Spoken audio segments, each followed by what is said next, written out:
Saudara-saudaraku yang dikasihi oleh Tuhan Yesus Kristus.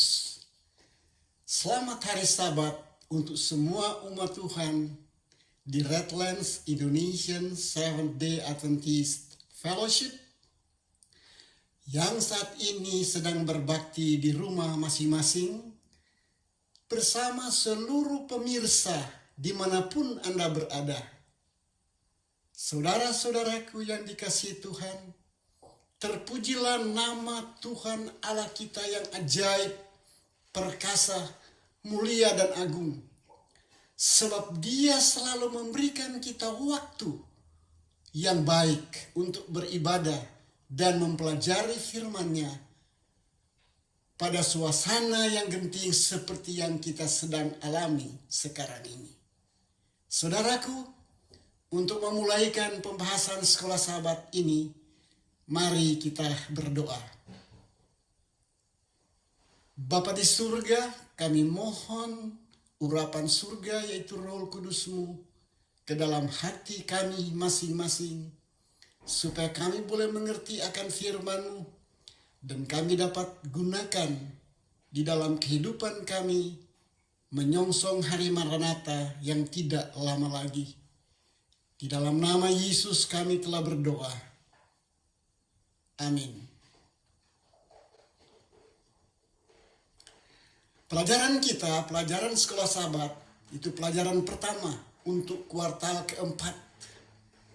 Sabat 3 Oktober 2020 yang berjudul Pendidikan di Taman Eden. Ayat hafalannya terdapat di dalam Kitab Ayub pasal 36 ayat 22 berkata demikian. Sesungguhnya Allah itu mulia di dalam kekuasaannya. Siapakah guru seperti Dia? Luar biasa pernyataan Ayub tentang Allah itu adalah Allah yang mulia dalam kekuasaannya. Dan Dia adalah guru dan maha guru yang luar biasa. Tidak ada yang seperti Dia. Sebabnya kita akan mempelajari pendidikan di Taman Eden. Kata-kata inspirasi dari Ellen G. White dalam buku Seri Membina Keluarga, jilid 3, halaman 15, berkata demikian. Sistem pendidikan yang dilembagakan pada permulaan dunia harus menjadi contoh untuk manusia di sepanjang zaman sebagai ilustrasi tentang prinsip-prinsip sebuah sekolah percontohan di Eden yang didirikan rumah tinggal orang tua kita yang pertama. Taman Eden adalah ruang sekolah, alam adalah buku pelajaran, dan pencipta sendiri adalah tenaga pengajar atau guru besar. Dan orang tua keluarga manusia itu adalah para murid. Sekolah yang pertama ini didirikan dengan maksud apa, saudara-saudaraku? Apa maksud Allah dalam penciptaan, penempatan, dan penugasan manusia? Itu tidak lain daripada belajar firman Tuhan, belajar menurut hukum, belajar menurut perintahnya. Dapat dalam Kejadian pasal 2 ayat 15 sampai 17. Ayat 15, Tuhan Allah mengambil manusia itu dan menempatkannya di dalam Taman Eden untuk mengusahakan dan memelihara taman itu. Ayat 16, lalu Tuhan Allah memberi perintah ini kepada manusia. Semua pohon dalam taman ini boleh kau makan buahnya dengan bebas.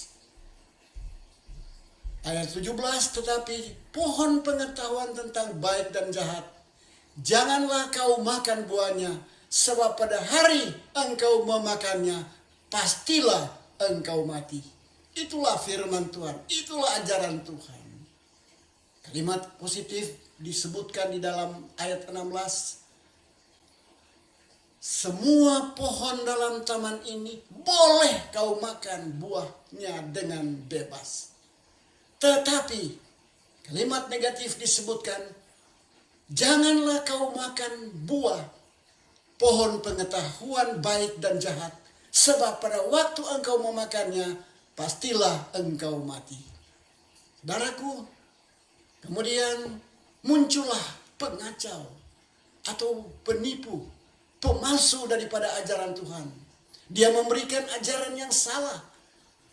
Apakah pengajaran salah diberikan pada manusia oleh iblis yang menggunakan ular untuk menipu Hawa? Yaitu tidak menurut perintah Allah. Itulah ajaran salah yang diberikan, tidak menurut perintah Allah. Melawan akan Allah. Kejadian 3 ayat 1 sampai 3 menuliskan, adapun ular ialah yang paling cerdik dari segala binatang di darat yang dijadikan oleh Tuhan Allah. Ular itu berkata kepada perempuan itu dengan ajaran-ajaran perlawanan, dia katakan, tentulah Allah berfirman, semua pohon dalam taman ini jangan kamu makan buahnya, bukan? Nah, inilah suatu ajaran terbalik. Inilah penipuan. Inilah ajaran yang kacau, yang tidak sesuai dengan ajaran Tuhan, yaitu menurut, tetapi ini adalah tidak menurut.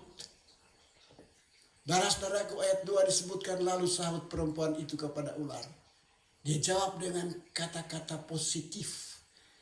Buah pohon-pohonan dalam taman ini boleh kami makan, tetapi tentang buah pohon yang ada di tengah-tengah taman, Allah berfirman, jangan kamu makan.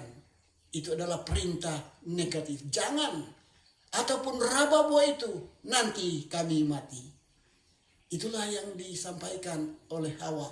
Menjawab tantangan atau ajaran setan yang tidak benar.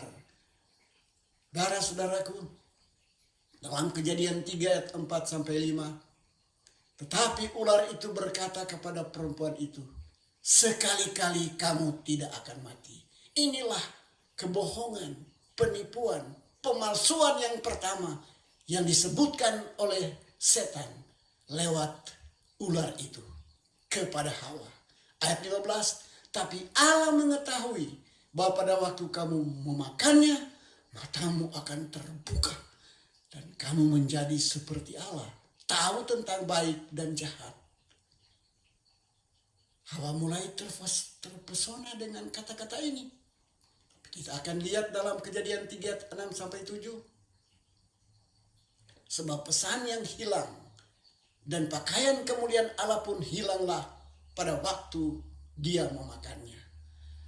Ayat 6 disebutkan perempuan itu melihat bahwa buah pohon itu baik untuk dimakan dan sedap kelihatannya. Lagi pula pohon itu menarik hati karena memberi pengertian. Lalu ia mengambil dari buahnya. Hawa mengambil dari buahnya dan dimakannya dan diberikannya juga kepada suaminya yang bersama-sama dengan dia. Dan suaminya pun memakannya. Adam juga makan bersama-sama dengan Hawa. Maka terbukalah mata mereka. Mereka berdua dan mereka tahu bahwa mereka telanjang. Lalu mereka menyemat daun pohon ara dan membuat cawat. Hilanglah pakaian kemuliaan dari Tuhan, pakaian kesucian. Dan kemudian mereka sendiri menyemat daun pohon ara, pakaian buatan manusia. Karena dosa mereka gunakan, itulah disebutkan pakaian mereka berupa cawat. Tidak ada kemuliaan Allah.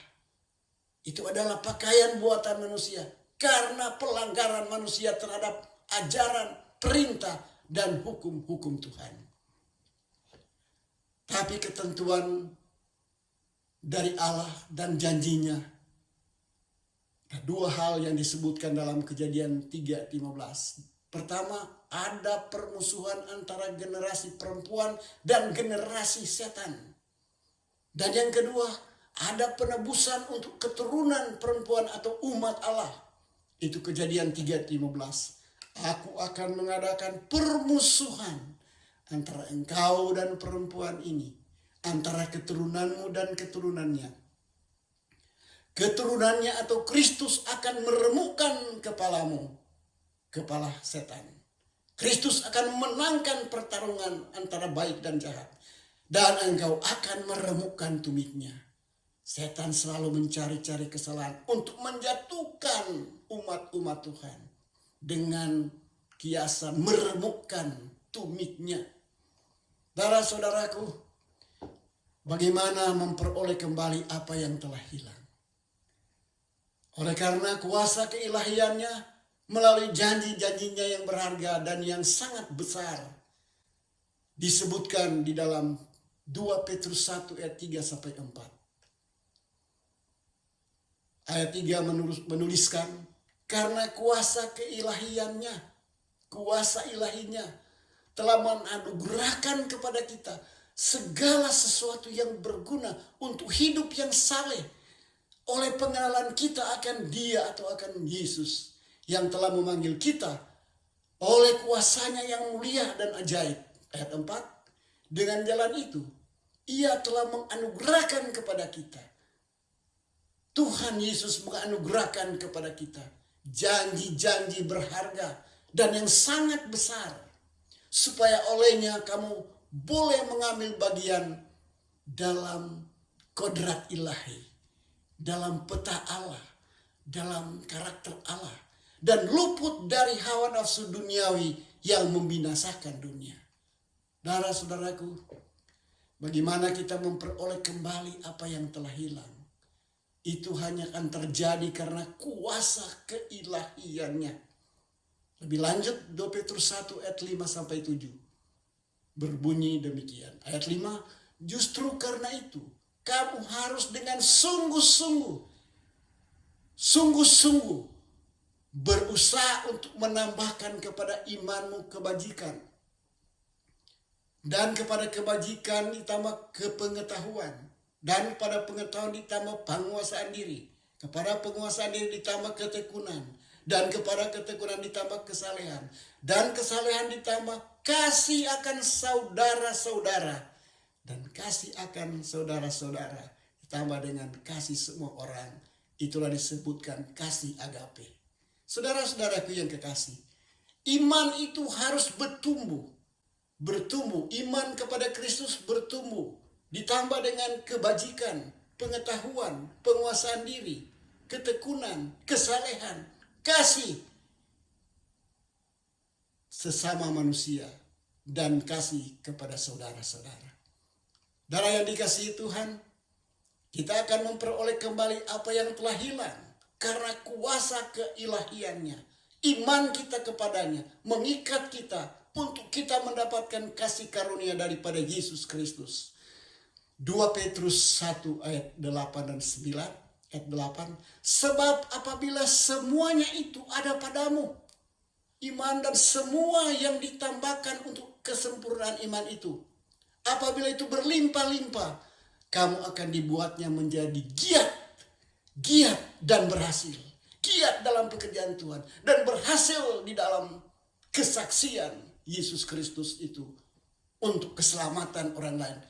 Dan berhasil dalam pengenalanmu akan Yesus Kristus Tuhan kita.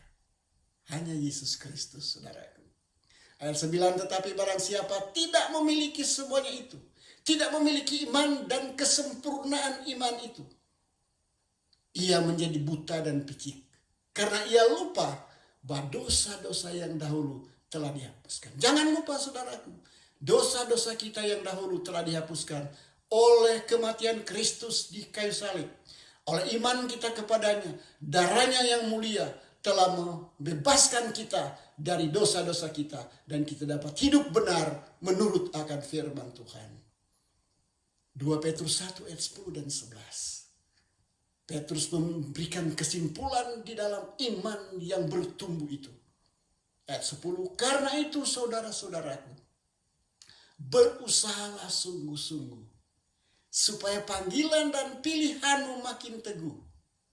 Sebab jikalau kamu melakukannya, kamu tidak akan pernah tersandung. Kita diberikan kebebasan memilih. Ada kuasa memilih pada kita. Power of choice. Power of will. Untuk kita memilih yang baik untuk beriman kepada Yesus.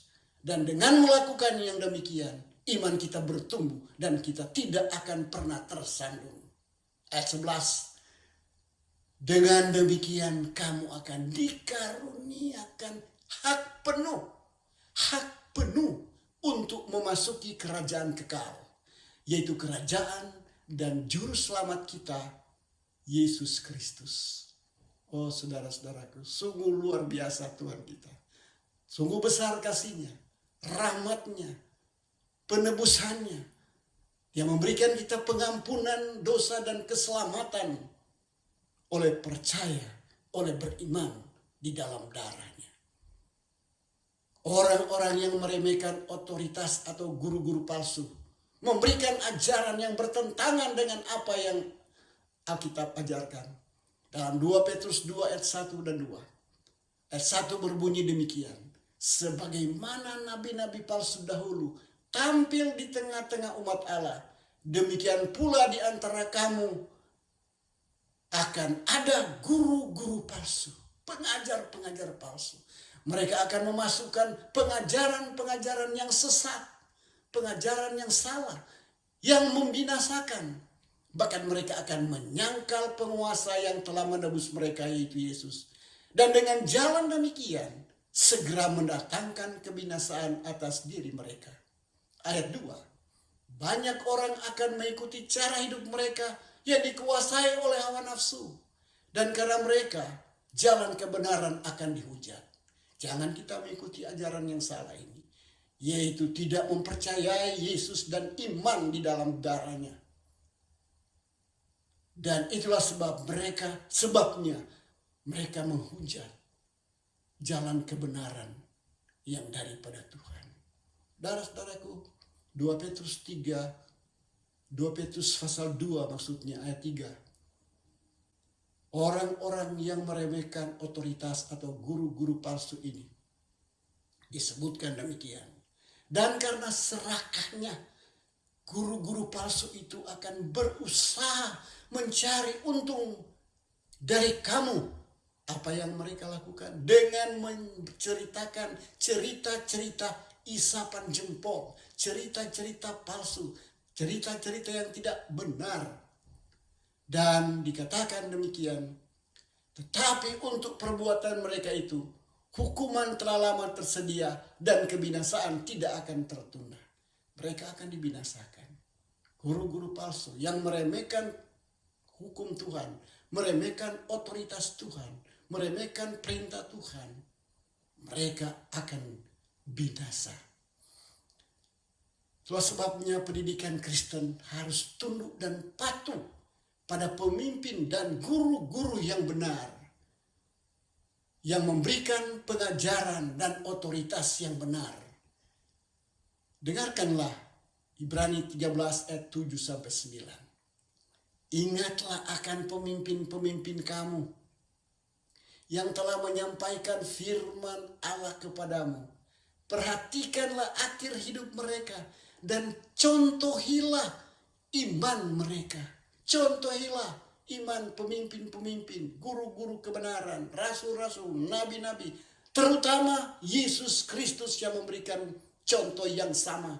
Ayat 8, Yesus Kristus tetap sama, baik kemarin maupun hari ini dan sampai selama-lamanya. Ajarannya tidak berubah, tetap sama. Dia adalah Maha Guru bagi kita selama-lamanya, dari dunia sampai di surga. Ayat 9, janganlah kamu disesatkan oleh berbagai ajaran-ajaran asing.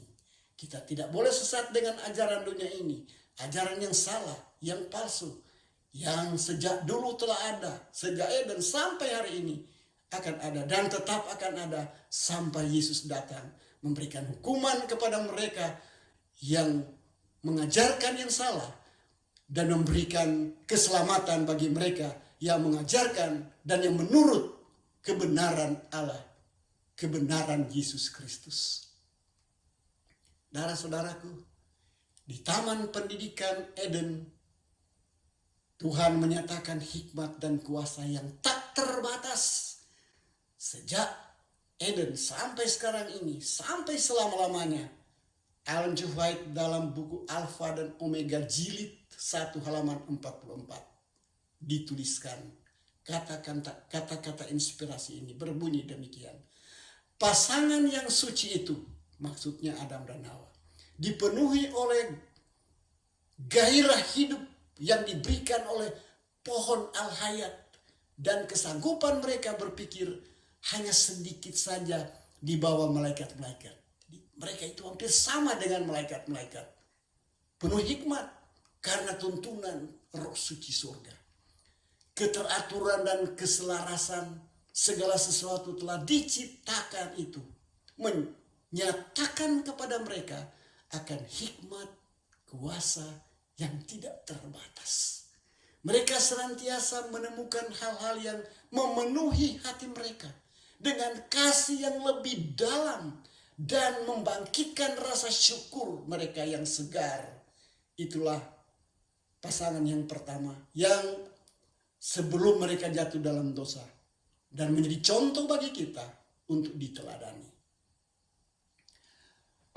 Yang berikut dalam taman pendidikan di Eden memberikan sumber kesukaan serta pelajaran yang tak pernah habis. Ellen G. White dalam buku Alpha Omega jilid 1 halaman 44 disebutkan rahasia-rahasia alam semesta yang kelihatan itu tentang keajaiban-keajaiban yang Maha Tahu. Ayat 37-16. Ini memberikan kepada mereka satu sumber kesukaan serta pelajaran yang tidak pernah habis-habisnya. Kita mempunyai buku pelajaran itu alam, Alkitab dan alam. Memberikan pelajaran pada kita yang tidak pernah habis-habisnya sampai Tuhan Yesus datang. Tidak pernah habis-habisnya sampai selama-lamanya. Di mana kita mempelajari bagaimana keajaiban Allah, kasih-Nya yang luar biasa. Nah, untuk pelajaran-pelajaran penting kita akan dapati lewat Adam dan Hawa seputar di taman pendidikan keluarga di Eden. Ada 4 pelajaran penting yang merupakan kesimpulan daripada pelajaran kita. Yang pertama, pengetahuan baru tentang kasih. Yang kedua, bersatu melawan segala godaan. Yang ketiga, jangan meragukan firman Allah. Dan yang keempat, mengembalikan karakter pencipta. Itulah pelajaran yang kita dapat seputar Adam dan Hawa di taman pendidikan Eden. Yang pertama, mereka memperoleh pengetahuan baru tentang kasih.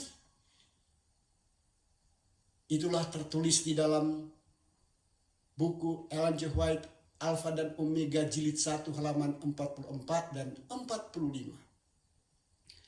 Berbunyi demikian. Selama mereka tetap setia kepada undang-undang ilahi, hukum-hukum ilahi, aturan-aturan Tuhan, pengajaran-pengajaran Allah, mereka akan selalu memperoleh pengetahuan yang baru dan memperoleh pengertian yang lebih jelas tentang kasih Allah yang tidak terbatas dan tidak pernah gagal. Sungguh luar biasa. Itulah jika kita menurut peraturan-peraturan ajaran Tuhan, maka kita akan dapat pengetahuan-pengetahuan yang baru. Pengertian yang baru dan jelas tentang kasih Allah yang tidak pernah gagal. Kasih Allah yang tidak terbatas, yang tidak dapat diselami. Dan itu kita akan pelajari itu senantiasa sampai pada masa kekekalan. Saudara-saudaraku. Yang kedua, pelajaran yang kedua kita dapat ialah lebih baik berdoa melawan godaan daripada sendirian. Jangan tinggalkan persekutuan dalam keluarga. Ellen G. White dalam buku Alpha Omega jilid 1 halaman 48 dan 49 berbunyi.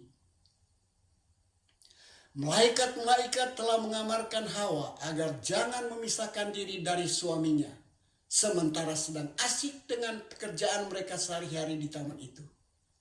Dengan tak sadar, ia atau Hawa telah meninggalkan suaminya.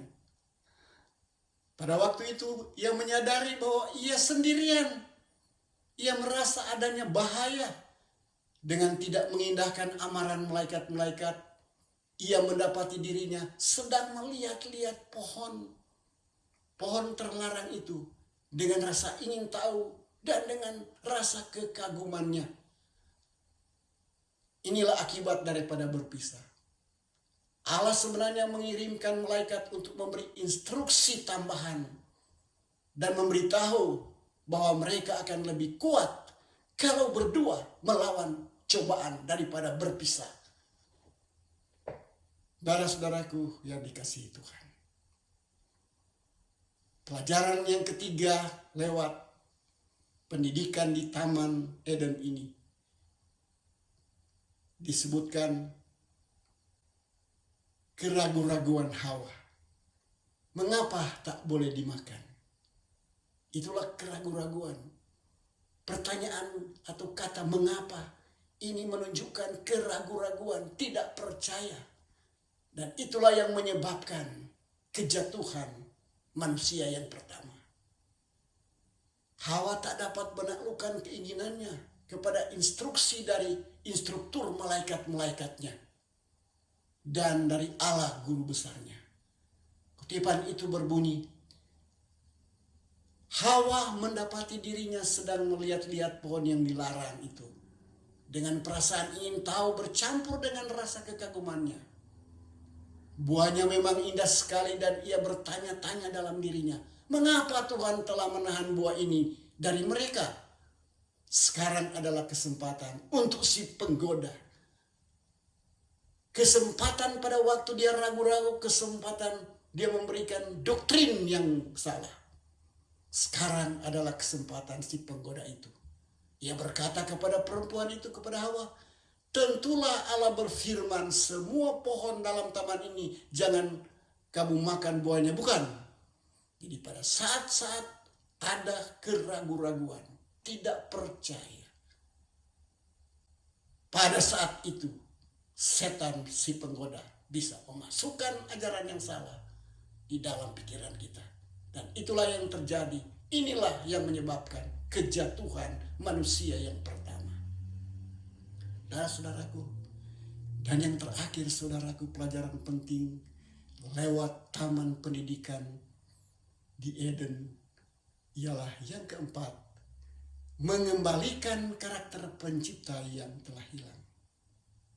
Pada saat manusia melanggar perintah Allah, mendengar akan ajaran palsu daripada setan, mendengar kata-kata yang menarik, yang seolah-olah memberikan mereka kebesaran menjadi seperti Allah, mengetahui baik dan jahat. Pada saat mereka jatuh, saudaraku, hilanglah kemuliaan Allah, hilanglah citra Allah, diganti dengan dosa. Tapi syukurlah di dalam Yesus Kristus ada penebusan, ada pengampunan.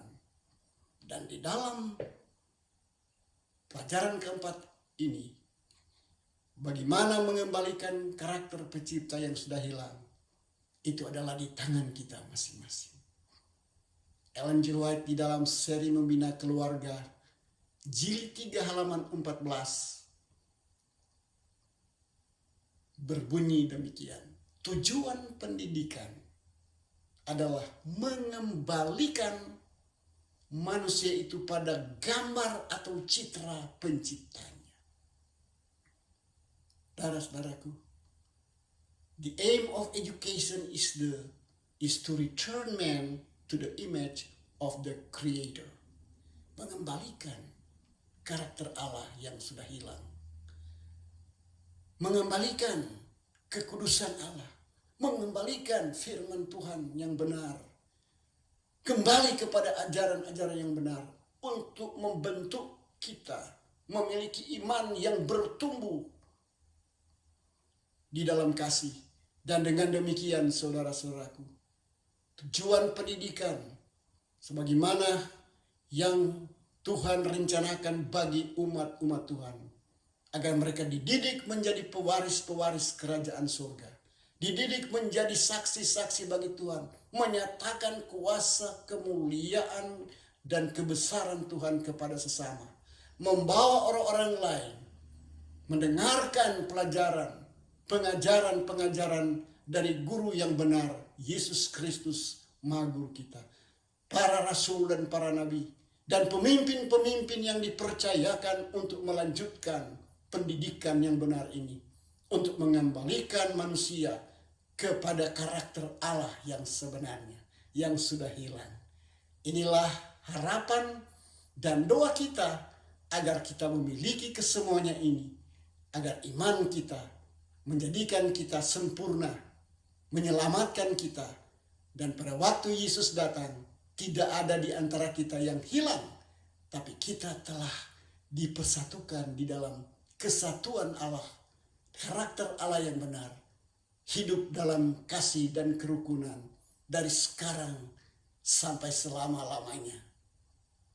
Amin.